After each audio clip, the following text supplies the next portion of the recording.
All right, so now that we've created the outline, it's time to do the fun part, right? Well, fun for some of us, but maybe not to you.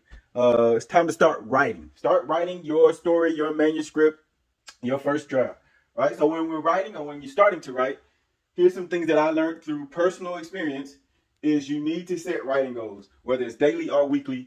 You need to set some type of goals for you to stay on track to have a specific deadline. So a deadline is important as well. So make sure your writing goals end up with meeting whatever your deadline is.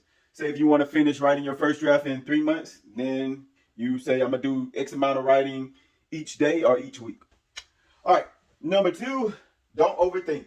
Let the ideas flow. Sometimes we get in our way. We get in our own way. We're our worst enemies, and this is coming from also personal experience.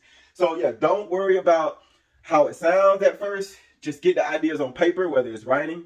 I would prefer you to probably type it so you don't have to do double work and writing and then putting it in the computer. So type it out. If it don't sound right that first draft, remember, you're just getting the ideas out, getting the flow going on what you're trying to create. Number 3, jot down your ideas throughout the day. Find you a notepad. For me, I use this app called Notes in my phone.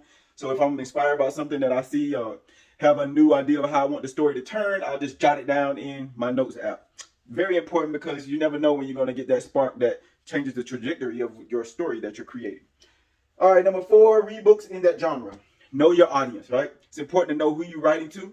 Who you're writing for is also important, right? You don't want to write something about astrophysics for a 4-year-old because they might not be able to grasp it. Now, granted, there are exceptions to that rule, but in the overall sense, you want to make sure that you're writing so that whoever you're writing for can relate to whatever you're writing about.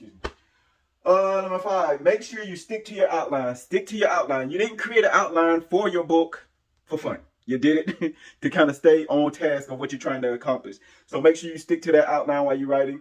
And this will also help you make sure that you keep the pace when you're writing. I had to learn that the hard way. My editors, I love them because they had to tell me about pacing and things of that nature when writing, because you don't want all the action to happen on the first page. Then you're just trying to fill the rest of the book with fluff. You want to make sure you pace it, build up the excitement and suspense, and then go down. You get what I'm saying. And then after you write that first draft, I recommend taking a break.